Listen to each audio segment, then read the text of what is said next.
The rain was pouring hard that night, beating the roof of Mrs. Ngozi's lonely mud hut like 1,000 angry hands. Lightning cut across the sky, lighting up the small compound where her goats and hens huddled together in fear. She wrapped her shawl tightly around her body and went outside to fetch some water.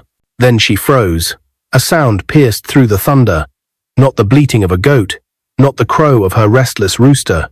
No, this was something sharper, something human. It was the cry of a baby. Ngozi's heart raced as she looked around.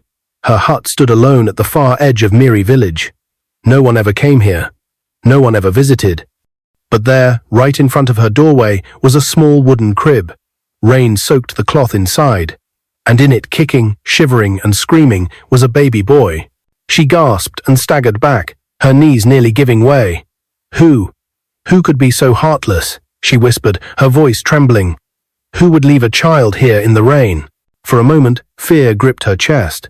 The villagers already hated her. They said she was cursed because her husband died just 1 year after their wedding. They said she was a witch, a woman of bad luck. If they found her with this child, they would surely accuse her of something terrible. But then, as lightning flashed again, she looked into the baby's eyes, big, round, and filled with helpless tears. Her fear melted away. She bent down, lifted the child into her arms, and pressed him against her chest. He was freezing cold. His tiny fists trembled like dry leaves. "No," she said firmly, her voice breaking. "I won't let you die. Whoever abandoned you has no heart, but I will not abandon you." She ran inside, laid him by the fire, and quickly warmed some cow's milk in a clay pot. Carefully, she fed him with a small gourd, her hands shaking as she tried to steady the boy's lips. Slowly, he stopped crying. Slowly, his chest rose and fell with calmer breaths. Ngozi sank onto her mat and burst into tears. "God," she whispered, rocking the baby gently. "You took my husband, you took my joy, and gave me nothing but loneliness. Is this child my answer? Did you send me a companion tonight?" The storm raged on outside, but inside, her hut glowed with firelight and the sound of a baby's gentle breathing. For the first time in 10 years, Mrs. Ngozi did not feel alone. But outside, in the shadows of a nearby tree, a man stood in the rain, watching. His fists were clenched, his eyes wet not just from the storm, but from silent tears. He had placed the child there himself. His name was Mr. Uche, and though the village believed the baby had been killed to stop an evil curse, the truth was different. This was his son. The boy's mother, his wife, had died in childbirth. The villagers called the boy a cursed child, an evil one who would bring more death if allowed to live. They demanded the boy's life. Uche could not fight them all. So, under the cover of night, he carried his baby to the only woman he believed would save him the widow everyone despised. Now, watching through the storm as Ngozi held his son close, Uche let out a shaky breath. He could not reveal the truth. Not yet. To the village, the boy must remain dead. Only Ngozi could keep him safe. And so, with one last look at his child, Uche turned and walked away into the darkness. But before he vanished into the trees, he whispered, "Forgive me, my son. One day I will return. And when I do, it will be with something unexpected." Ngozi has no idea the child she just saved is not abandoned, but secretly placed in her care by the boy's father, Uche, who vows to return one day. The next morning, when the rain had stopped and the ground still smelled of wet earth, Ngozi stepped outside her hut, with the baby wrapped in a thick cloth. His tiny face was peaceful now, his little fingers gripping her shawl as though he never wanted to let go. She smiled faintly, but deep inside her, fear twisted. She knew what the villagers would say if they saw her with him. They would not believe her story. They would not believe the child had simply appeared at her door. And she was right. By midday, word had already spread. "Did you hear?" One woman hissed to another at the stream. "That cursed widow has a child now." A man shook his head angrily. "Ha! I knew it. She must have been sleeping around. After killing her husband, now she hides men in her hut." Another spat into the dust. "That woman should not even be in this village. She is bad luck. Now she is raising a bastard child too. God save us." Ngozi heard the whispers. Everywhere she went, eyes followed her. Children laughed behind her back. Men muttered curses.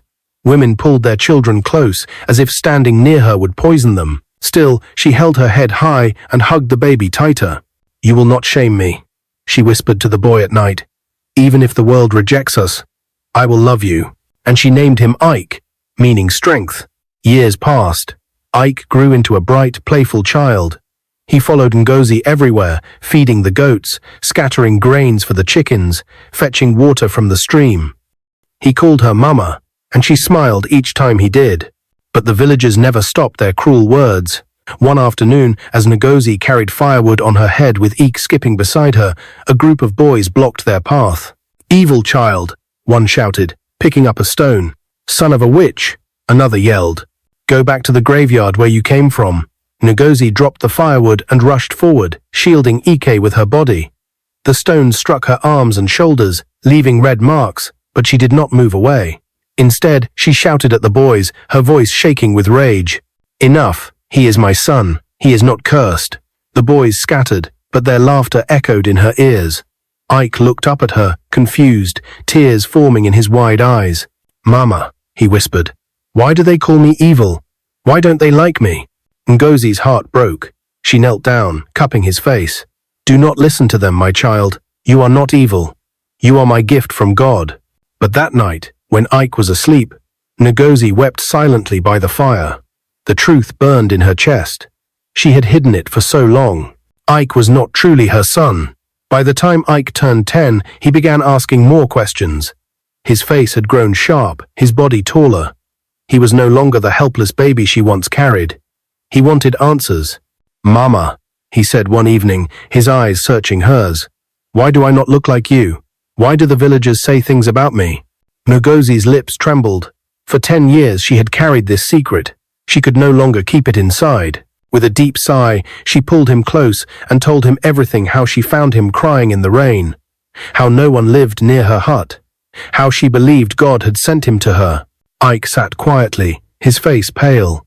"So, I am not really your child?" he asked, his voice barely above a whisper. "No, my son," she said firmly, gripping his hands. "But you are mine in every way that matters. I chose you. I raised you. You are my son before God and man." But before he could reply, there was a knock on the door. Ngozi's heart skipped. No one ever visited her hut at night. Slowly, she stood, her hands trembling as she pushed open the creaking wooden door. And there he was. A man stood in the shadows, his face older, his beard full. But his eyes were the same ones she had seen watching from the trees 10 years ago. "Ngozi," he said softly, "do you remember me? I am Ike's father." Ngozi's hand shook as she held the wooden door. The man standing there was tall, his shoulders wide, his clothes damp with dust from the road. His beard was thick, his eyes tired, but those eyes, they burned with something she could not name. "I am Ike's father," he said again, his voice low but steady. Ngozi's breath caught in her throat. For a long moment, silence filled the hut. The only sound was the crackling fire inside and Ike shifting nervously behind her. Finally, she whispered, "What did you say?" The man stepped forward, removing his cap. "My name is Uche. 10 years ago, I placed my son at your door. The village believed he had died, but I knew you would save him." Ngozi's grip tightened on the doorframe. Her chest pounded. Rage, confusion, disbelief all tangled inside her.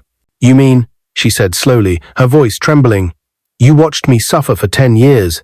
You let me carry the shame, the whispers, the insults that I bore a child out of sin, while you said nothing." Uche's head bowed. "I had no choice. The people wanted him dead. They said he was cursed because his mother died in childbirth. If I fought them, they would have killed him. Pretending he was gone was the only way to keep him safe.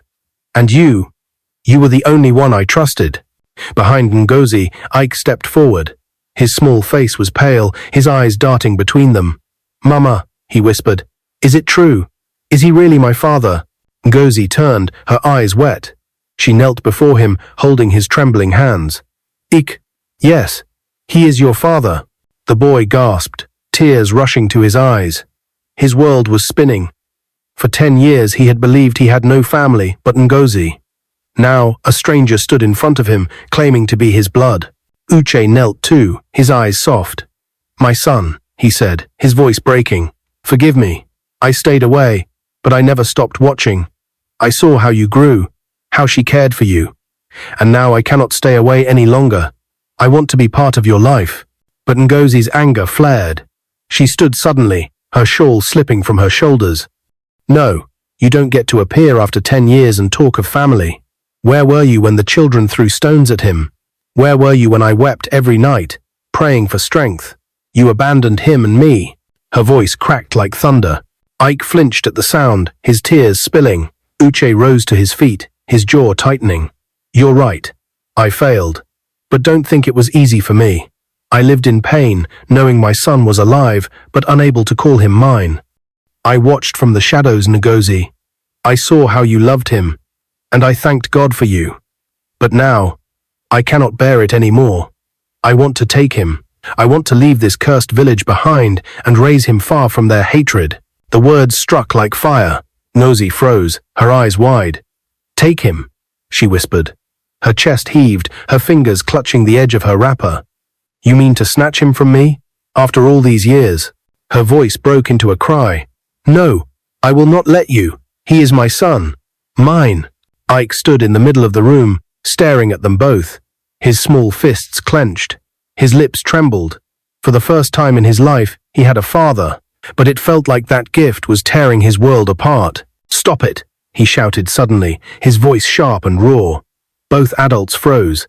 Ike's eyes burned with tears as he pointed at them. "You're fighting like strangers. Mama, you are my mother. And maybe you are my father." He looked at Uche, his voice shaking, "But I don't want to lose either of you." The silence after his cry was heavy, almost suffocating. The fire crackled. The night outside pressed against the walls. Ngozi's chest tightened. Her heart screamed to hold on to Ike, but another part of her, the part that had once longed for family, for love, felt the sting of Uche's words. And then Uche said something that made her knees almost give way. "I don't want to take him from you, Ngozi. I want us all to go. You, me, and Ike. Let's leave this village of judgment. Let's start again. As a family." Ngozi's head spun at Uche's words. For years, she had buried her heart under silence, convincing herself that her life as a widow was finished. Family, love, those were things other women could dream of, not her. But now, here stood this man, the father of the child she had raised as her own, asking her to join him, to leave Miri village and start again as a family. Her eyes narrowed. She didn't trust the sudden sweetness in his voice. "You left me to suffer," she snapped, folding her arms across her chest. "You watched from the shadows while I carried the weight of your silence. And now you appear with soft words. How do I know you won't abandon us again?" Uche's face darkened with shame. He rubbed his rough hands together, struggling for words. "I cannot erase the past, Ngozi, but I can give us a new future. I've saved money. I've been working in Isimi, far from this cursed place. I came back because I want my son and you. Together, we can begin again." Her chest tightened. The words she longed for, the words she once prayed to hear, were now at her feet. Yet, bitterness was heavy in her bones. She turned to Ike, who stood silent, his eyes wide and desperate. "What do you think, my son?" she asked softly. Ike's lips trembled. He looked from one to the other. "Mama," he whispered, "I don't want to lose you. But I don't want to lose him either. Please, can't we be together?" His voice cracked like glass, and tears spilled down his cheeks. Ngozi pulled him into her arms, pressing his head against her chest. She closed her eyes, rocking him gently, her tears soaking into his hair. For 10 years, this boy had been her whole world. Could she risk that world crumbling? But when she looked up, she saw Uche watching them. His eyes were red, his jaw clenched, as though fighting back his own storm. And then she realized he was not pretending. His pain was real. For the first time, she softened. "Uche," she said carefully, if I leave this village with you, you must swear one thing. You must swear never to hurt this child, never to let him feel abandoned again." Uche stepped forward, his hand trembling as he placed it on Ike's small shoulder. "I swear on my life. I lost his mother. I will not lose him or you. You both are my second chance." The room was thick with silence, the air heavy with their breathing. Finally, Ngozi nodded.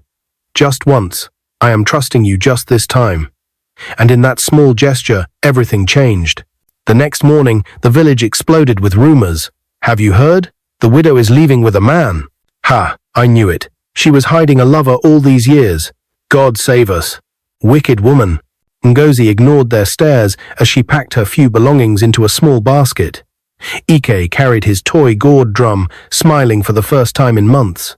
Uche walked beside them, his back straight, his hand firm on Ike's shoulder. As they walked through the village, heads turned, tongues wagged. But Uche did not flinch.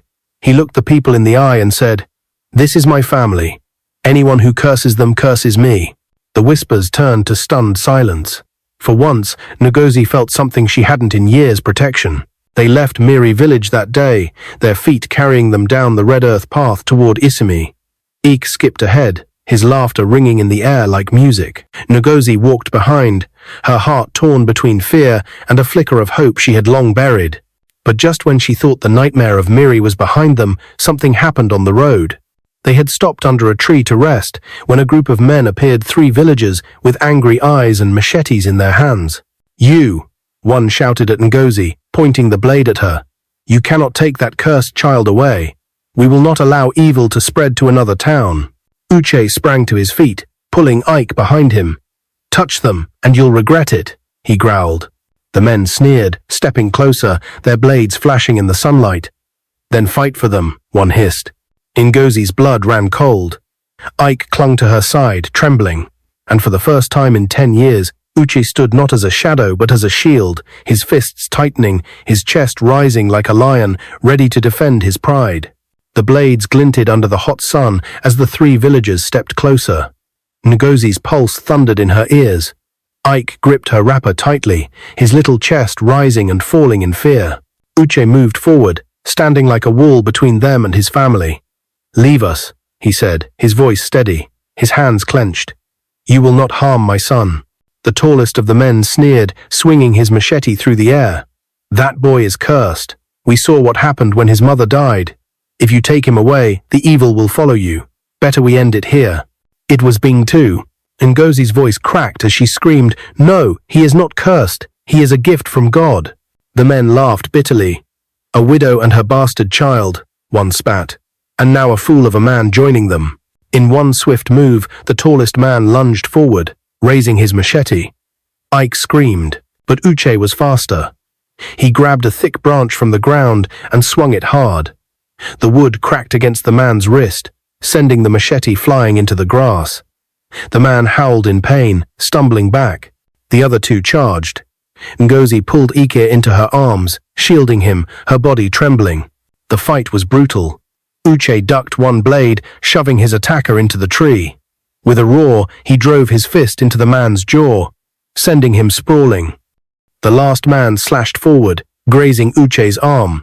Blood trickled down, but Uche didn't stop. He tackled the man to the ground, wrestling the machete from his grip.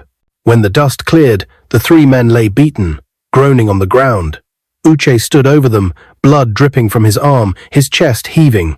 "Listen well," he thundered, his voice echoing through the trees. "This child is my son. If anyone dares to call him cursed again, they will face me. Do you understand?" The men, their pride shattered, scrambled to their feet and fled into the bush without another word. For a long moment, silence hung in the air. Then Ike ran forward, tears streaming. "Papa!" he cried, clinging to Uche's waist. Ngozi covered her mouth, her eyes wide with shock and gratitude. In that moment, something shifted deep in her chest. For years, she had fought alone. For years, she had carried every insult, every stone, every tear. But now she wasn't alone anymore. She whispered, her voice breaking. Maybe God has answered me after all." That evening, they reached Isimi, a town buzzing with life. The streets were wide, lined with shops, children playing, women selling fruit in baskets. No one whispered, no one pointed fingers.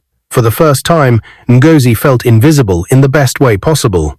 Uche rented a small house on the edge of town with a courtyard and a garden. It wasn't grand, but it was peaceful. Days turned to months. Ngozi found herself laughing again, her heart softening. Ike blossomed, running freely, playing with other children, finally free from the weight of judgment. And slowly, love grew. Not the hurried, nervous love of her youth, but a steady flame that warmed her soul. Uche was not perfect. His silence had once wounded her deeply, but now he showed her every day that he was determined to make things right. He worked tirelessly, providing for them. He held Ike close, telling him stories of his mother, and he cherished Ngozi as though she were a treasure long lost and finally found. Years later, their home echoed with laughter again, this time, not just Ike's. Ngozi cradled a baby girl in her arms, while a little boy played nearby with sticks. Ike, now a young teenager, watched over his siblings proudly. For the first time in his life, he was not alone. One evening, as the sun sank behind the hills, Uche sat beside Ngozi on the veranda. Their children's laughter drifted through the yard. "Ngozi," he said quietly, "do you still think I was wrong to return?" She turned to him, her eyes soft, her lips trembling into a small smile. "I thought I had lost everything the day my husband died. I thought I would live and die alone. But then God placed Ike in my arms, and now he has given me back a family." She reached for his hand and squeezed it. "So no, Uche, I do not think you were wrong to return. I think you came with something unexpected, a second chance." Uche's eyes glistened. He kissed her hand gently, and together they watched the sky turn to gold. Ike ran across the yard, his siblings chasing him, their laughter rising like music into the air.